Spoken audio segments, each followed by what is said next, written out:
as Becky Carter, who's sitting right here, just said, one extreme to the other. Not even sure where to go with this now. I don't have to throw this away, because everything he said we were going to do, I'm going to do today. Look at some of these looks out. Oh, he's saying don't smile. Oh, it's loud. Shh. By the way, Ben's left, if anyone didn't know. He's got to take a break after that. Today I'm going to talk to you about interviews. And I get it. I hear this every day from people. Okay, people come in and talk to me about interviewing and what it takes to be, or what it takes to get to the next level. So, what do I want to be when I grow up? This is where I'm going to start. People, there are basically 4 pieces to interviewing, and I think everybody needs to understand this. I was talking to a couple of our managers just before we walked in here, and we were talking about, they've started in the last 2 weeks, and I said to them, you know, you should be planning right now for what your next move is. And they're looking at me like I'm crazy. But you should. You should always be planning for your next move. Now, I'm not saying you should be looking for your next job, right? That's not what I'm saying. What I'm saying is, you should be looking at what is next for me. So, for example, they're both in payroll. And I said to them, okay, you're in payroll. What does that mean? I mean, I'm assuming you have an APA, right? Well, you should think about whether next certification should be something like, for example, a PHR, right? It doesn't have to be different. It has to be something that's going to help you move to your next position. The company, ADP, is giving you $3,000 to study. Use it. True? And this is what we're talking about. Now, the other thing is, plan for that future. You know, a lot of people that come in and talk to me, they don't have a career. I ask everybody the same question. Keith's looking at me. I ask everybody the same question. What is your career? A pilot, I fly planes, right? You've all heard me say that for the people who've walked in, right? Policeman, I'm in law enforcement. But what is your career? And what's your passion as well? You have to have a passion. Because after 5 years, you're doing 80 hours a day, is it still a passion? I meet people all the time in charitable work. I used to work for Blackboard before this. And it's amazing. They are the lowest paid people, and they do the longest hours. They do 100 hours a week because they're passionate about it, right? So you have to decide, what is my passion and what's going to pay me? Because we have to get paid at the end of the day, right? All right. Find the right mentor. A mentor is going to help you. They're not going to tell you what job to do. They're not going to tell you what's next. You're going to tell them that, right? And once you tell them that, they're going to help you mold your future to be that person. That's the key. That's number one. All right? Interviews start before you ever go for a job. Katie stood today and when I was talking to her about it, and she slouched down in her chair and she said, tell people not to slouch in their chair when they go for an interview, right? And she made this weird look, but we won't. That's just my face. Oh, I'm sorry. Dress for success. We talk about dress codes. You know, if you dress in a kind of strange way, that's how you're going to be looked at. You're not going to be looked at as that person that's professional, right? If you wear flip-flops and walk around, guess what? You're very casual about your job or your position. You've got to be smart. You've got to look the part. The photo that you have, break my iPad, that's a great job. That was our introvert Ben. Keep going.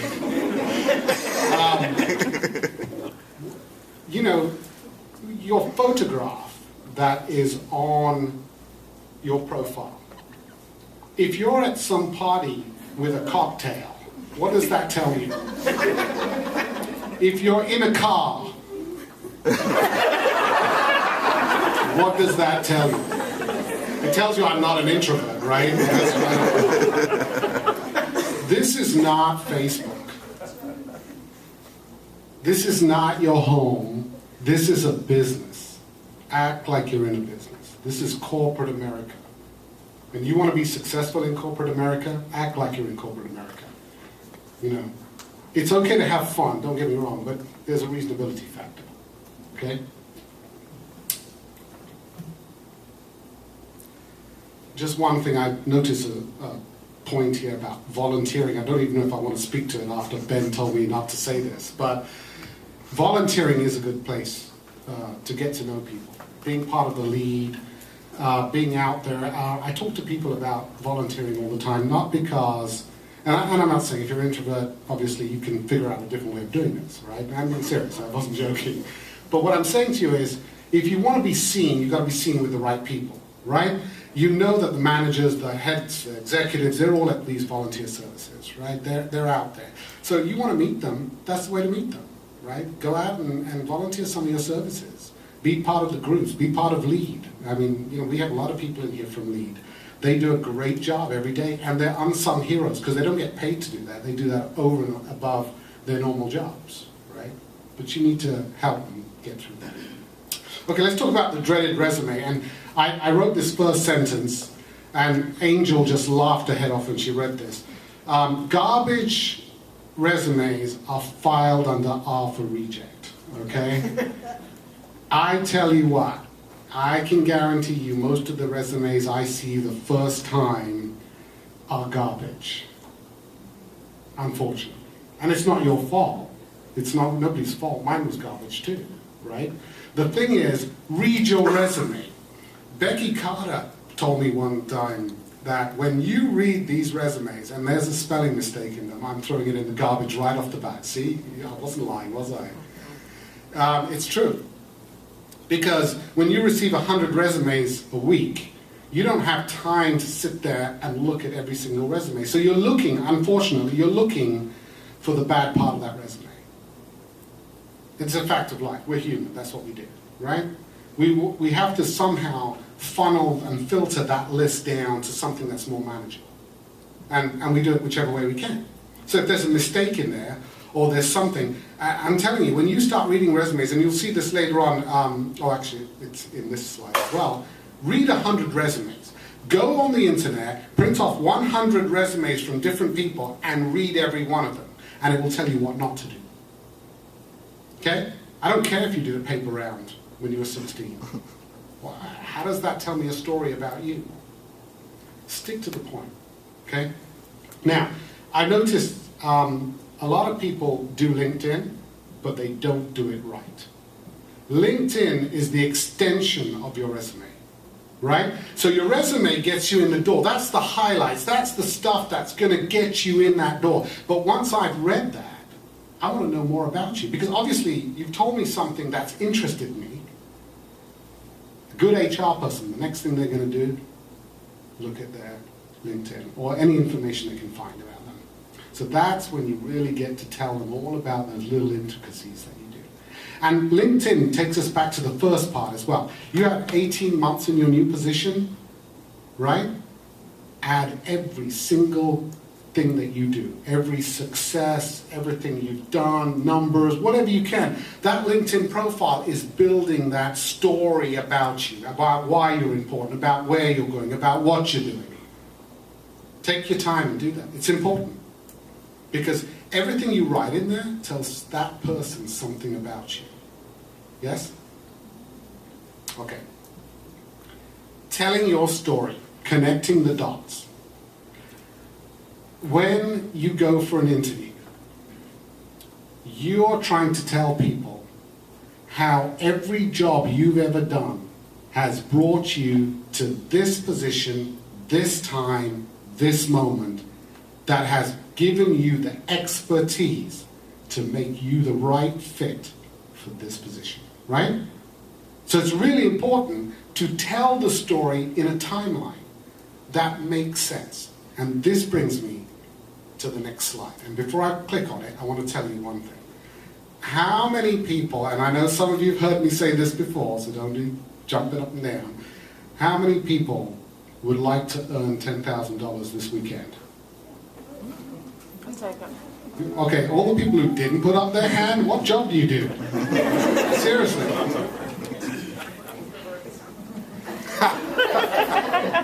Someone said introverts. Okay. $10,000 for 2 days' work. This is where everybody forgets things, and I want you to see this in a different point of view, okay? You got an interview on Monday. What do you do over the weekend? Oh, please, you don't do that. Most of you go out and have a drink, go to the bar. Some of you go to church, but you forget about it. And on Monday you come back and you go, oh yeah, I've got a job interview. This weekend that you've got is the most important weekend of your life. And you've got to think about it as I'm going to get a $10,000 bonus for doing this weekend's work. And what does that include? Research about the company. Research about the person that you're going to interview with. Research about the position. Not just internally, externally, whatever. You need to find out exactly what that position means. Because when you tell that story, it's got to be relevant to that person you're telling it to. Right? The last piece. Practice, practice, practice. Because if you don't practice that interview, you sit your spouse down, you say, you sit there, I'm going to do an interview with you. Not one time, not 2 times, not 3 times, but as many times as you have to practice what you're going to say. Now this includes STAR. Who does not know about STAR? Put your hand up if you do not know about STAR. Okay. Read it.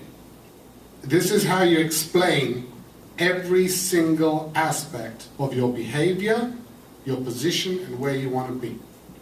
Right? And let me tell you something. Go online. This presentation isn't about STAR, but I want you to go online and look it up and practice it. Okay? Because that's how you should be answering a question. And that's how you should be answering a question in every aspect of your life, not just in an interview. Right? Somebody asks you a question, this is how you reply to them. Because it's succinct and to the point. Okay? But we'll maybe do another talk about STAR. Practice behavioral questions. Take 5 scenarios that have happened to you in the last couple of years, not something that happened to you when you were in kindergarten. Some kid came up to me, smacked me in the mouth, and I smacked them back. No, that's not going to work. 5 relevant experiences, right? How were things bad? How did you deal with them? What was your emotion behind them? How did you deal with a manager? These are the kind of questions. Go look them up on the internet. This is what the internet's great at. Telling you stuff about what is going on, how to answer questions, and what is it that a manager is looking for. Okay? 5 or 6. Have them written down and be ready for them. The Dog and Pony Show. The Dog and Pony Show. The actual interview. First of all, prepare for that interview. Know the route, go there, be there beforehand, and know a contact number in case you can't turn up. Things happen. I can't tell you how many interviews we've had. Antoine, big smile. How many interviews have we stood there and waited for somebody and they haven't turned up? Or they're late, or they didn't know who to phone. Right? When you ask them what happened, oh, I got lost. I thought ADP was down on, downtown. Seriously? You didn't look it up before you came? Prepare. This is what you're there for. Be there 15 minutes early. And Angel said to me, please remind people that if it's an internal interview, don't be there 15 minutes early, because you look stupid standing outside the door. So if you're internal, a couple of minutes is okay. If you're external, you want to be 15 minutes, because you have to sign a paper, put a little badge on that says, hi, my name is, and all that stuff. True story. True story. Don't be nervous. I can guarantee you the interviewer is as nervous as the interviewee, right? I tell this to everybody. I put my book down, and anybody who's interviewed me will know this. I go, look, all right, let's start from the scratch here, right? What is the, look, people are nodding here. What is the worst case scenario if you don't get this job? Nothing. You have a job, right? Interviews are about understanding who the person is sitting opposite you and who you are, and seeing if there's a fit. The worst thing if you go into an interview is to think, if I don't get this job, my world is going to stop. No, it's not. It's just another day. But guess what? You've got some experience on interviewing. Anybody who interviews you that's trying to catch you out is not a good interviewer. They're an idiot. Okay? Because they haven't understood what it is to interview someone. We're trying to fit someone to a role. And you may not be that person for that role. It happens. And I tell this to people, I say, look, think about all the times you got a job. And you were like, yes, I got that job. Did you think about the 12 people who didn't get it? Of course we don't, because we always look at the positives. But when we didn't get the job, we're sitting there going, I can't understand it. I was perfect for that job. I was the right one. I was dressed right. I turned up 15 minutes early. I'm not an introvert. And yet I didn't get the job. Sorry, baby.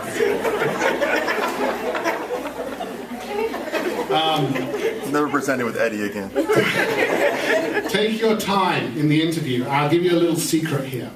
The interview is 1 hour. If you answer the questions really quickly, guess what happens? You get more questions. Take your time. I mean, obviously, don't go, well. What I'm saying is, explain your story. It's okay. Don't rush it through. Like, let me tell you all about this. I went down and blah, blah, blah, blah. It's not worth it. Take your time. The onus is on the interviewer to keep the time on track. Okay? Prepare questions for the end. Okay, there's nothing worse than you ask somebody, do you have any questions for me? And they go, yes. You know, think about what you really want to ask them. It's okay to say, no, you've answered all my questions. Thank you so much. Be sincere, right? The best thing to do with an interviewer is to be sincere to them, because they appreciate that. Right? Think about all the times you've interviewed somebody, and I'm sure all of you, in some respect or the other, have interviewed somebody, right? Last thing.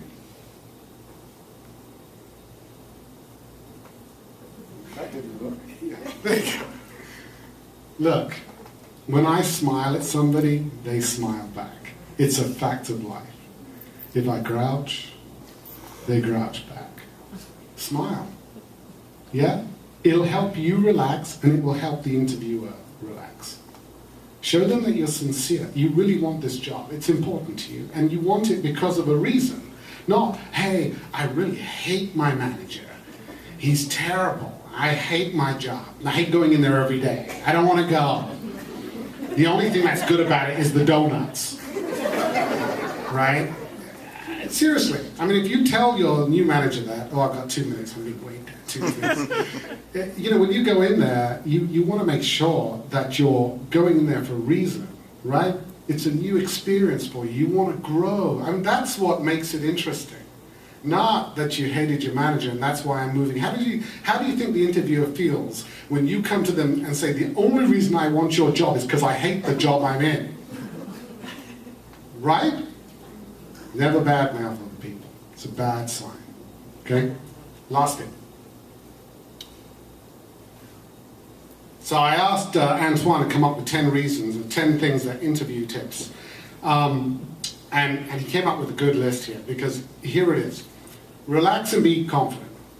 You're the subject matter expert on you, right?